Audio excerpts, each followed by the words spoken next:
Welcome to this week's show, a much shorter version as we prep ourselves ahead of a very busy week of European action to come next week. But fear not, Dunny is here as always to look back on what was Dunny, is it fair to say, a weekend of what could have been? You were with the Reds men and women out west on Friday evening in a sun drenched Eamon DC Park up until kickoff anyway. How was your trip out west, Dunny? Yeah. Well, Andy. The trip was good. I just finished work for the summer, full of summertime emotions, childhood vibes revisited. But and yeah, in good company, up and down to the match, in good company at the match. Shells fans in fine voice, and in fine number. Also, but yeah, unfortunately, you're left to rue another 2 points dropped, another individual error, another dose of what this season has had all too regularly for us, unfortunately. Some people may have had concerns after Duffer left, but very, very promising signs last Monday night in the RSC. Again, we were scratching our heads asking how on earth did we not win that? And then the game on Friday against Galway, which was quite similar. Honest to goodness, how did we not win that, Dunny? Like, the chances we created were enough to win 2 or 3 games. Just couldn't finish our dinner. And then we left with a sucker punch at the death. Yeah, there's sort of a couple of narratives on the go at once here. We were in the thick of it on the drive back from Galway. It's about where to attribute the blame. All that being said, that that was the thrust of our arguments, but we all did agree that, as you said, the performance overall was very positive and very good, and certainly worthy performance wise of more than what we got. But the argument has been, did we drop those 2 points because we didn't score enough in one box, or did we drop those 2 points because we fumbled the ball in our own box at a crucial time and handed them a goal with an unforced error? So I'd be inclined to think the latter, that if you score a goal away from home, should you need to score 2 in every single game to get 3 points? I don't believe so. If we've come run afoul of some excellent goals this season. Anthony Elding springs to mind as he had another belter at the weekend. Warren Davis and so on. There's other goals that you could look at and say, well, there's not a huge amount anyone could do about that. You wouldn't put it down to individual error, but yeah, I have a note here that those who don't learn from history are doomed to repeat it, is the maxim, right? And it feels that we are not learning, and that these sort of individual errors are being passed around from person to person. Now, that said, and I would have Monday in the front of my mind thinking about that as well. But an uncharacteristic error from Cam for the first goal, and I think maybe a couple of players at fault for the second in Waterford as well, who could have done better. So, yeah, it's a shame. I think we created good chances, as you alluded to there, Andy. Sean Boyd, even at 1-1 right at the death, could have won it for us. On his weaker foot, albeit, but he came very, very close in what effectively he got himself a 1-on-1. It was a mixture of everything, though, wasn't it, Andy? Like, amazing last-ditch defending from Galway at 0-0 when Meepo rounds the keeper. Everybody in the stand around me at that point turned around and said he did everything right. That's the sort of the line that you hear in a situation like that. You wanted him to go around the keeper when that ball was played through by Sean Boyd. One of his best involvements, I thought, of the night, that through ball. He had a good touch. It brought him a tad wide, you'd argue, but the ball was going into the net. He hit it with enough pace and on another day maybe it squirms underneath, or the player has a different starting position and ends up slicing it into the roof of his net or whatever it may be. But it kind of felt like that sort of night where we weren't going to get it easy. Galway defended manfully, and I'd say just on the Meepo thing, maybe before I pass it back to yourself, Andy, for your thoughts, is that I thought, apart from maybe one chance that he skied over the bar when he probably should have been hitting the target in the second half, I thought he made most of the other opportunities himself for himself. And when it came to shots on target, we only got one more than they did over the 90 minutes, 5-4.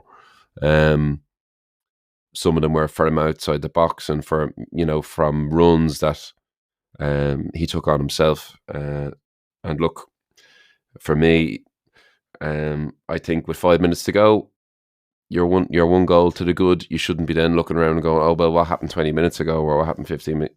You're there. You're looking at the finish line, and when someone has an unforced error that leads to a goal, I think it's a little bit rich then to turn around and point up the field and say, well, if you had done that 20 minutes ago, I could throw one into my net here, so to speak, and we'd still win. I think that's a bit of a cop-out. So, and I think the ultimate litmus test for me, I listened to the interviews that the interim manager or the assistant that Joey O'Brien was given to all media outlets. He didn't once look for referee intervention. He didn't once blame the Galway player for impeding anybody, and he referred to it as a bad error. So I think if you're in any way confused, that should put the end to the confusion.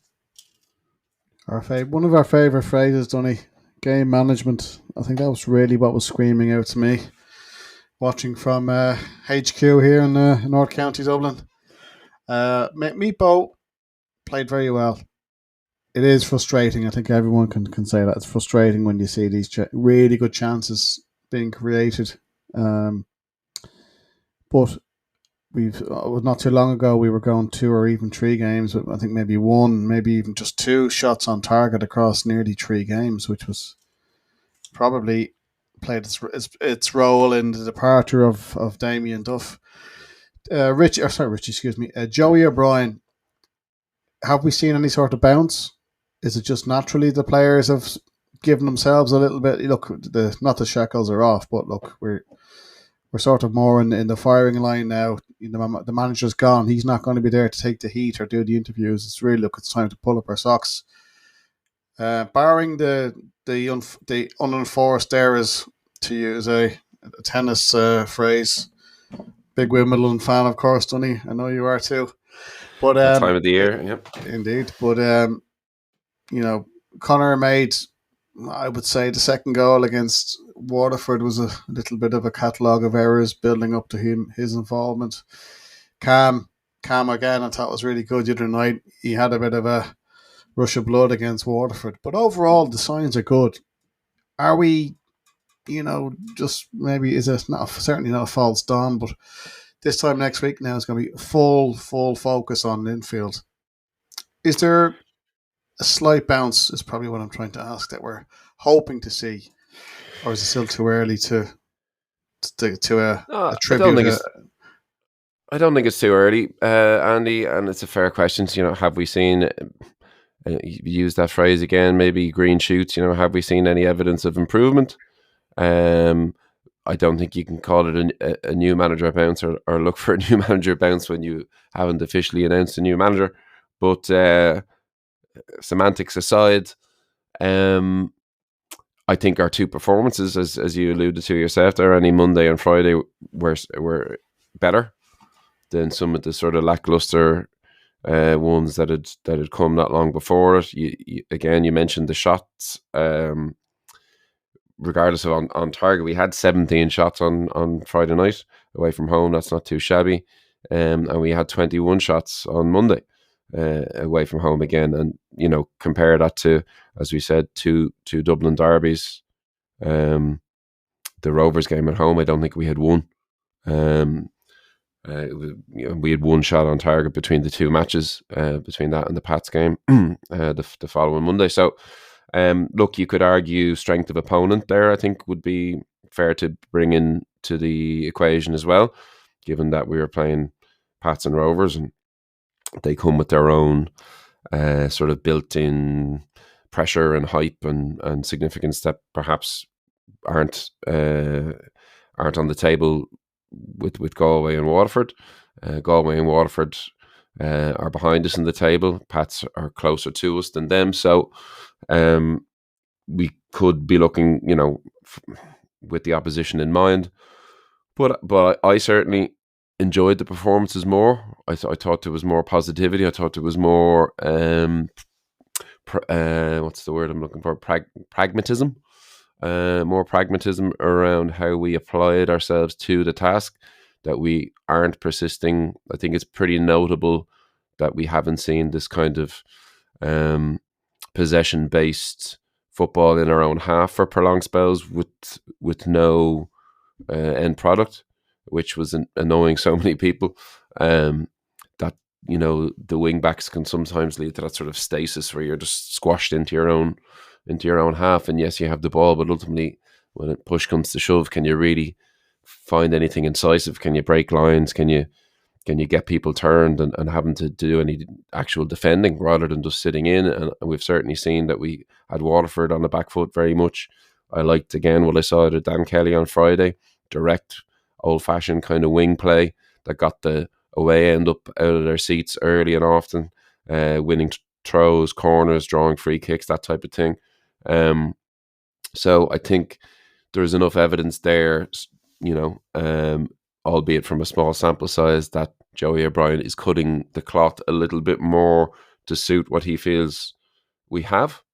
So I like that. But again, that being said, when it comes to points on the board, we're still, like, I looked at it there, Andy, before jumping on. 11 draws out of 24 league games is actually insane. We're one draw away from having drawn 50% of our matches. We don't lose many. We've lost a few more this season than last season, obviously, but at this point, wow, almost drawing 50% of your games. That's a lot of points left on the table. And as we spoke about again, we were talking about very fine margins. And we're just hemorrhaging so many points. And that's our fourth 2-2 of the season.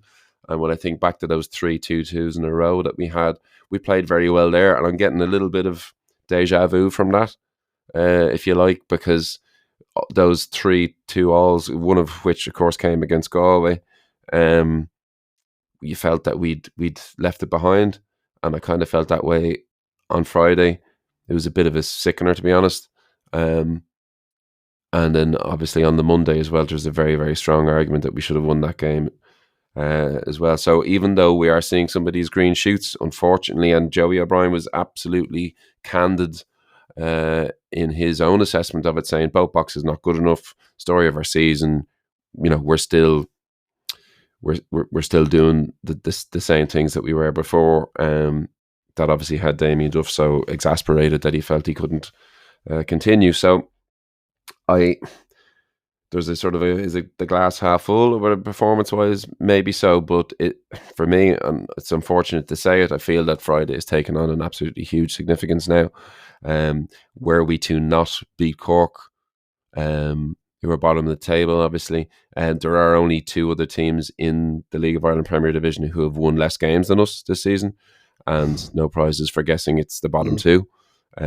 So that's damning by itself.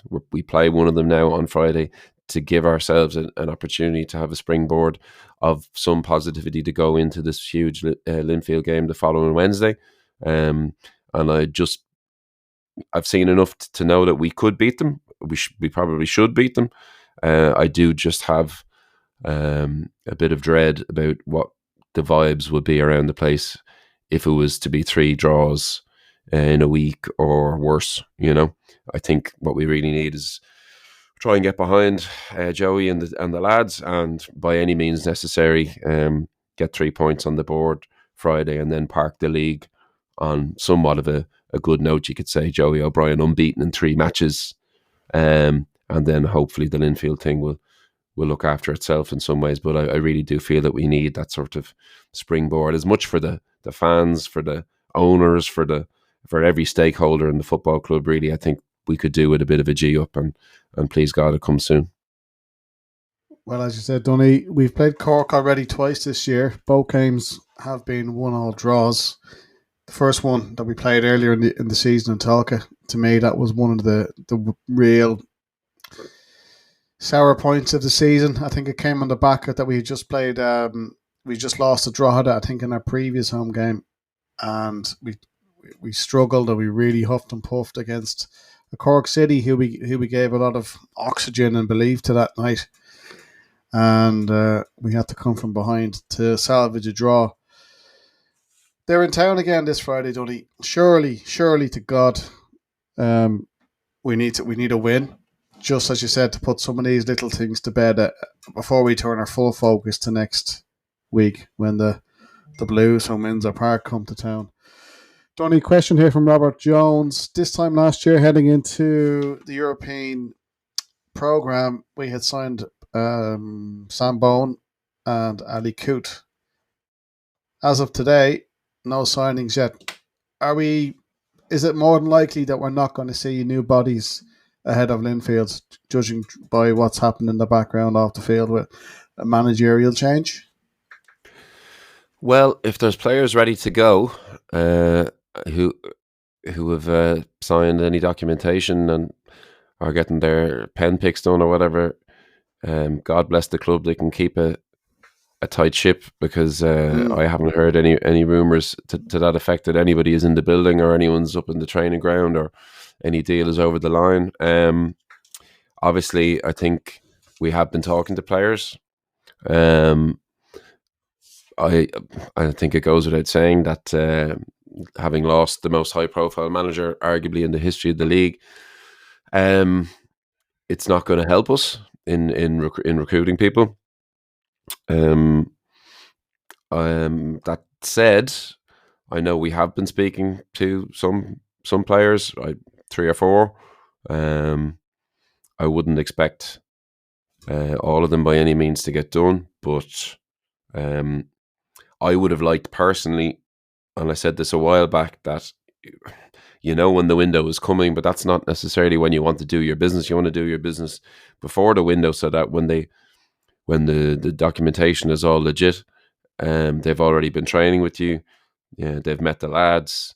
They've got to the pitch of the sessions, and they know what's expected of them, and that they could come in and lend a hand immediately. I don't think that's going to happen now. The one name I have heard that we've been linked with for a while, we were linked with in previous transfer windows, was Jack Henry Francis, who I believe Arsenal haven't renewed his contract, so he might be a free agent. You might remember him. I know I remember him from very good player. Yeah, I do. From his time at Sligo. I particularly recall, I believe he sort of deputised due to injury at centre back. He'd be considered more of a centre mid, I believe, by trade, but a very young fella. But he played at centre back one night up in the Brandywell, where they took points off Derry when we needed Derry to drop points for the ultimate goal that we secured up there. But so we had a vested interest in those matches, and he won man of the match that night and was exceptional. That's not to say he's coming, but we have spoken to him, and obviously I think his pedigree would improve the squad. I don't know, again, the fact that he's not here now, and we just as easily won't get him as we will get him, but it's the only name that I know we have been in discussions with. But again, it's going to take some time. It won't be whoever it is. I would be surprised if anybody comes in that we'd see them even named on the bench for the first leg against Linfield. You never know. Maybe for the second game you might see that, but it's a bit unfortunate given the magnitude of those fixtures, that you would have liked to have all your ducks in a row and a chance to really strengthen your squad to put your best foot forward. So we're going to have to probably dance with the girl that brought us and get the best out of who we have, certainly for next week. Right, Express Pod tonight, Donny. We're going to do a full preview of Linfield next week. So anyone who would like to send in your questions or comments, get them in this week. It's going to be a bumper show. Donny, time is against us, but there was a Galway Shells Part 2 in Tolka last Saturday afternoon, and we had, again, reasons to be cheerful. The one and only Kate Mooney coming out with the magic. It wasn't a classic, Donny, for both of us, I think, watched on LOI TV in glorious surround sounds of zero commentary for some reason, but it wasn't the Shells. It wasn't a classic Shells performance. Galway will probably be kicking themselves. They had 2 or 3 unbelievable chances. Wasn't to be. Phil Trill, I think, to be fair to him, gave a fair assessment after the match. Doesn't matter. Shells are into the big cup draw tomorrow afternoon. That's typical Shelbourne Cup style, isn't it? Yeah, well, the treble is still on, and I suppose that's the main thing. But it was certainly nervy. I'd agree with you. We didn't really look ourselves. Now that's because Galway probably gave the best performance for an opposition that I've seen anyone give Shelbourne. We bigged them up last week, Donny, that this was not by any means a gimme. This was going to be a tough game, and we were proved correct. Yeah, again, we mentioned that I believe the league match finished 2-1 as well. We figured it'd be much of the same. I mentioned their physicality. Perhaps I didn't do them a full justice there because I thought they were very good on the ball as well. They're not just a big strong team. They have plenty to offer, and Amanda McQuillan had to be at her very, very best several times, particularly in the first half to keep us ahead. Or sorry, at level at that time, because we obviously took the lead shortly after the halftime break. But I thought we started the game well. Galway came on top. As I said, Amanda had to dig us out a few times. Got the goal. It's great to see Mackenzie on the score sheet and Kate Mooney as well, obviously popping up with the last gasp winner, which is brilliant. Again, we've spoken about our attacking bevy of talents that we have, and the fact that we can, you can interchange these people and have them on the pitch at the same time and both contribute to a winning performance is excellent. Galway will probably feel like it's one that got away, but look, that's you're gonna have games like that, and frankly, with an eye on trying to compete for all of these honours and those 2 Athlone games on the horizon, getting pushed like that and still having the sort of the marrow of winners to find a way at the end is very pleasing in a way that sort of the heavy victories over Sligo aren't. This is a different thing, and it shows good mentality, good application, and hopefully the draw will be a little kind to us, but we'd fear no one at this stage, obviously. The draw is Tuesday, July 1st, so it may have taken place by the time you're listening to this. And then only this Saturday coming, it's another cup action, the All-Ireland quarterfinals. Treaty United are in town. Anyone who may or may not have noticed, Treaty dispatched Ferns United 8-0 last weekend down in Marketsfield.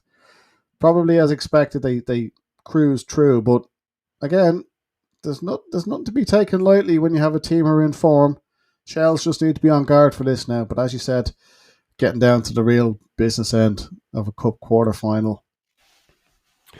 It's great to have another opportunity so quickly. Obviously, to be in the last 4. So that's what I'd be looking for. It's a good motivator.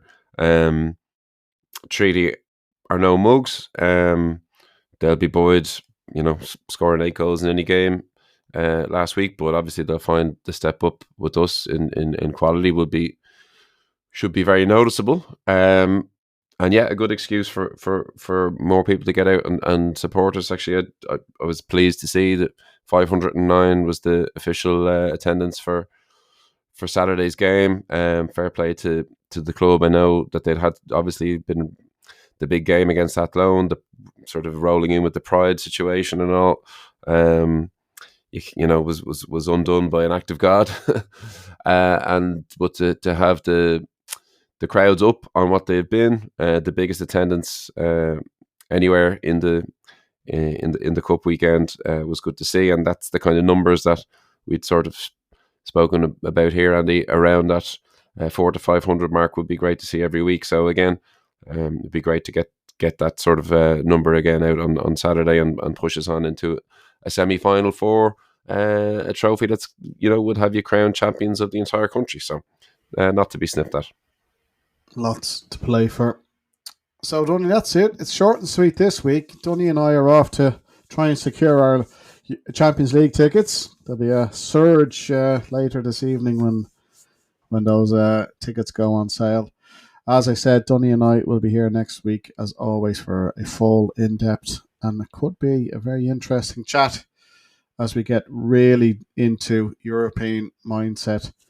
So, Donny, let's keep it short and sweet for this week. Anyone who has any questions, please send them in. And remember, one of our biggest ever episodes last week, the resignation of Damien Duff, is available to listen back anytime along with all our episodes. Please be kind enough to rate and share with your friends and colleagues. So until next week, we shall speak to you then. Have a good week ahead.